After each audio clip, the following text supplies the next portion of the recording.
Hay una creencia que dice que los pedófilos o abusadores de niños no muestran abiertamente ninguna interacción con ellos, tratan de ocultarlo y de ser lo menos evidentes posible. Si son capaces de mostrar públicamente interacciones con niños, entonces es que no tienen ningún interés sexual en ellos. Los abusadores de niños / pedófilos pueden ser bastante evidentes en mostrar su relación cercana con niños, obviamente con comportamientos no sexuales. Lo que pasa es que la gente no está capacitada para reconocer cierto tipo de comportamientos que a simple vista parecen inocentes, pero que pueden ser potencialmente dañinos para los niños, hecho que termina beneficiando a los abusadores. Muchos dicen que el hecho de que Jackson haya mantenido amistades muy cercanas con niños a la vista de todos, siempre haya profesado públicamente su amor por los niños y haya admitido dormir con ellos, anula totalmente la posibilidad de que haya sido un abusador de menores, porque según ellos, un abusador de menores no sería tan obvio ni se expondría de esa manera, sería mucho más cauteloso y ocultaría cualquier interacción cercana con niños. No obstante, en la realidad suele pasar lo contrario. Muchos abusadores o pedófilos suelen ser bastante evidentes. Lo que sucede es que la sociedad no está entrenada para identificar comportamientos sospechosos, sobre todo en décadas pasadas. Por lo tanto, dan vía libre a que ellos demuestren este tipo de comportamientos. Y casos de pedófilos tan obvios en mostrar esa cercanía a niños como lo hacía Michael Jackson han existido. El común denominador en estos casos es que estas personas organizaban pijamadas y pasaban bastante tiempo con niños. Todo esto con aprobación de los padres y o conocimiento de otros adultos, vecinos, colegas, amigos, etc. También en ocasiones admitían lo mucho que les gustaban los niños, claro, de forma inocente, o admitían comportamientos sospechosos como bañarse con ellos, dormir con ellos o llevar a un niño de paseo, pero negando que la intención fuera sexual. Graham James, un entrenador de hockey convicto, tenía pijamadas con los niños de su equipo. Otro entrenador de hockey acusado, David Frost, también hacía lo mismo. El periodista Drew Mindell ha hecho un artículo de opinión denunciando precisamente la ingenuidad y poca cautela de los padres al permitir que sus hijos asistieran a estas pijamadas organizadas por sus entrenadores. Una característica molesta constante de las situaciones de Graham James y David Frost para mí fue que los padres tutores de los jugadores bajo su supervisión nunca expresaron su preocupación por la cantidad de tiempo que pasaba con sus jugadores. Graham James organizó pijamadas con sus jugadores. David Frost vivía en el mismo hotel con sus jugadores. ¿Suena esto como un comportamiento normal y apropiado? Cuando estaba jugando al hockey menor, si alguna vez hubiera planteado la idea de dormir en la casa de mi entrenador con mis padres, les puedo asegurar que las alarmas y las banderas rojas se habrían disparado por todos lados. En pocas palabras, no es un comportamiento normal y apropiado, no a mediados de la década de los 90 y ciertamente hoy tampoco. Si bien no tiene sentido volver a victimizar a quienes sufrieron a manos de James y Frost, uno no puede evitar preguntarse dónde estaban los padres o tutores de las víctimas en el momento en que ocurrieron los ataques. David Milhown, un entrenador de fútbol, también invitaba a los niños de su equipo a pijamadas en su casa, e incluso con el conocimiento de sus vecinos. David está acusado de llevar jugadores a su casa para pasar pijamadas. Fue entonces cuando la policía dice que cometió sus crímenes. Ashley Frost vivía arriba de David. Muchos de los niños lo llamaban tío porque era un mentor o algo así, dijo Frost. Ella y sus compañeras de cuarto dicen que vieron hasta 8 niños diferentes entrando y saliendo de la casa de David. Siempre venían niños pequeños, dijo Mia Shagari, una vecina. Nunca vi niñas pequeñas allí, solo vi niños pequeños. Sandusky, otro entrenador condenado por CSA, escribió una autobiografía en el año 2000, donde relataba cómo amaba a los niños, lo mucho que disfrutaba su compañía y cómo le gustaba abrazarlos. Obviamente todo esto lo encubría bajo una fachada de inocencia, y solo en retrospectiva se pueden analizar sus verdaderas intenciones. Incluso el título de su autobiografía, Tocado, parece espeluznante en retrospectiva, considerando los cargos sexuales presentados en su contra y la tierna edad de sus acusadores. Él habla mucho en ese libro sobre abrazar a los niños, sobre amar estar cerca de los niños. Hay algunas cosas escalofriantes en ese libro y solo cuando las juntas con las acusaciones puedes ver quizás lo que quiso decir, dijo el editor David Newhouse. Sandusky también admitió a las autoridades que se había bañado con niños, pero siempre negó que fuera un pedófilo o que los hubiera abusado. Incluso cuando fue encarcelado en 2012 por abuso sexual infantil, hoy en día lo sigue negando. Peter Daniels, un abusador de niños convicto, conocido dentro de su comunidad como el tío Peter, también tenía este tipo de comportamientos con niños a la vista de todos. Hizo que su hogar fuera lo más acogedor posible para los niños, llenándolo de golosinas golosinas, dijeron los detectives. Entre 2008 y 2017 llevó a los niños a excursiones de un día, les compró regalos, les dio dinero, los recogería de la escuela y haría pijamadas en su casa. Esto se describió como comportamiento de grooming clásico en la corte. El alcance total de los crímenes de Daniels solo se descubrió después de su primera condena, cuando se registró su casa y la policía encontró una colección de cepillos de dientes y batas para niños. William James, un profesor acusado de CSA que enseñó en varias escuelas internacionales, sobre todo en Asia, también organizaba pijamadas e incluso insistía en dormir en las mismas tiendas de campaña de sus alumnos durante las excursiones escolares. Pese a que hubiera otros profesores que podían darse cuenta de todo esto, sus acciones no eran para nada disimuladas. Durante su estadía en Indonesia, los Williams vivieron en Country Woods, una comunidad cerrada para expatriados en el sur de Yakarta con terrenos abiertos para que jueguen sus dos hijos. Los Williams invitaban regularmente a los amigos de sus hijos a dormir en su casa, que tenía una mesa de billar, los mejores videojuegos y las últimas películas.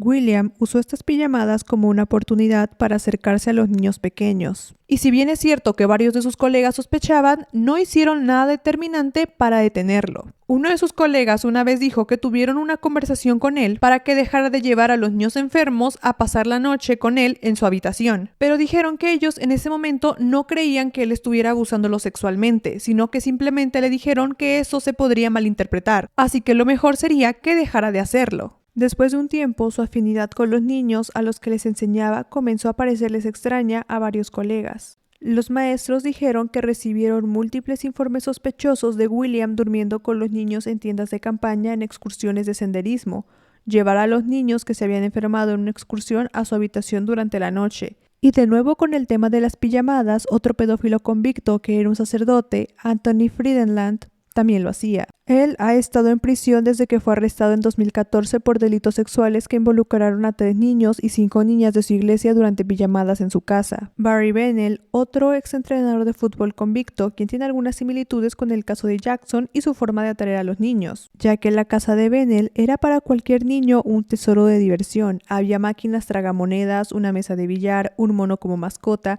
y muchas otras mascotas. A menudo era una casa llena de otros niños, todos en una pijamada. Había pocas reglas y para los fanáticos de los deportes esto era el nirvana.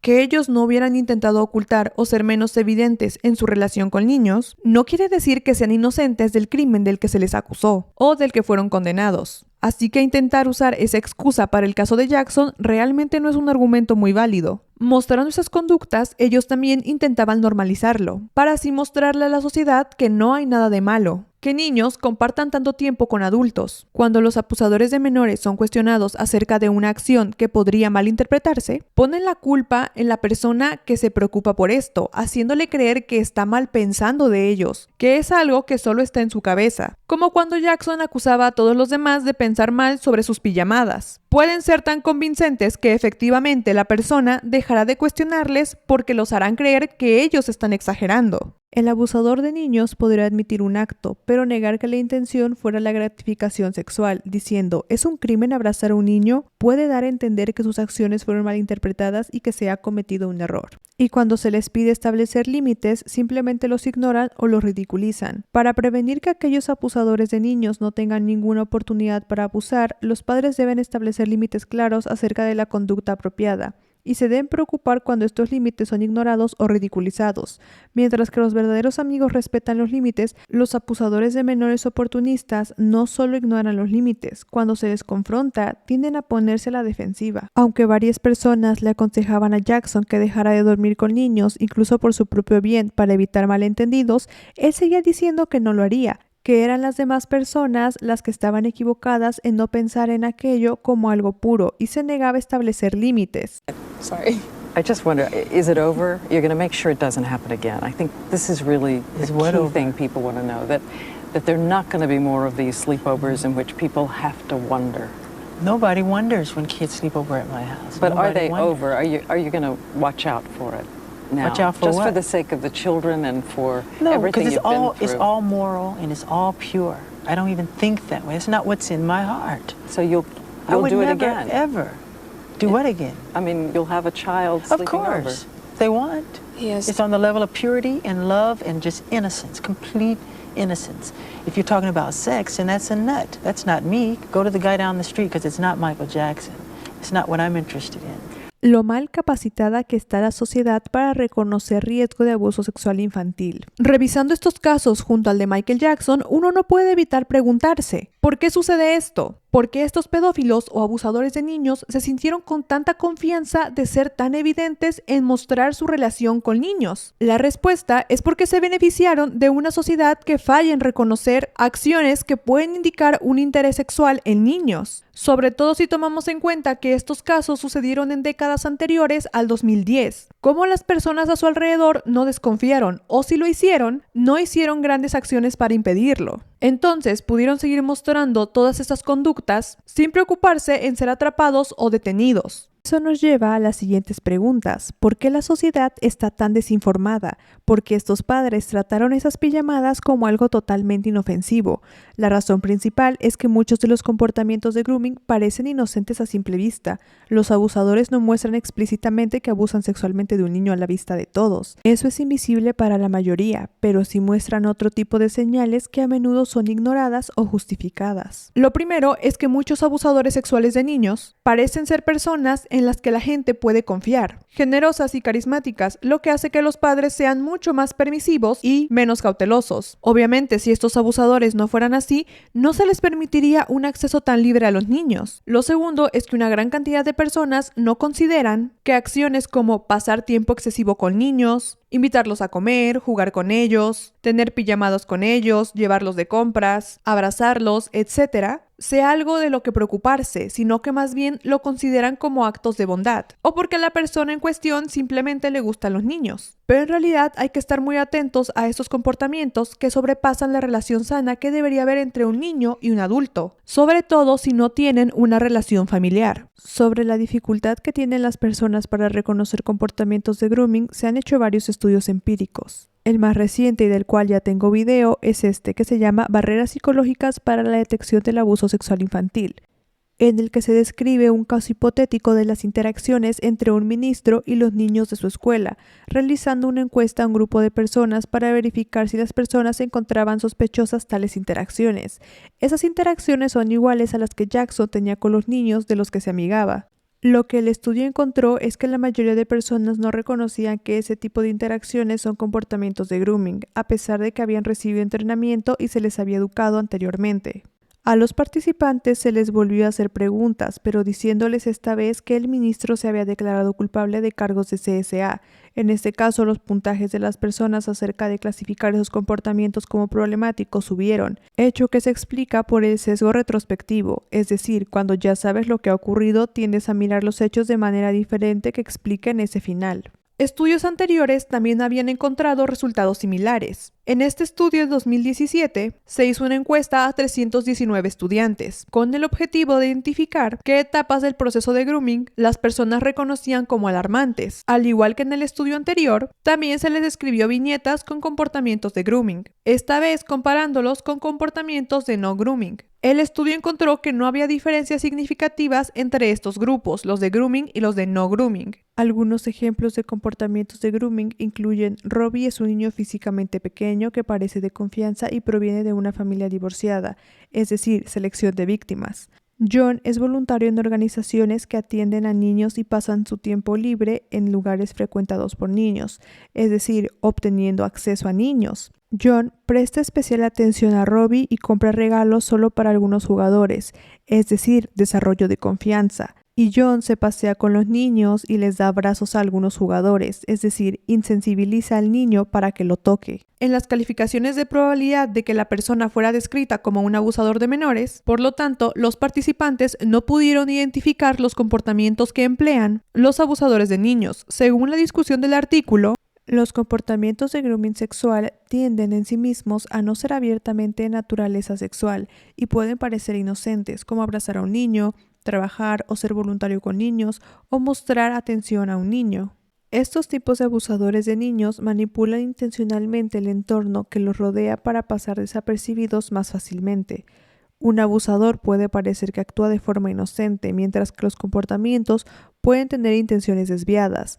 Por lo tanto, no es sorprendente que las personas tengan dificultades para reconocer el grooming sexual como abiertamente preocupante, dado que tiende a ser discreto por naturaleza.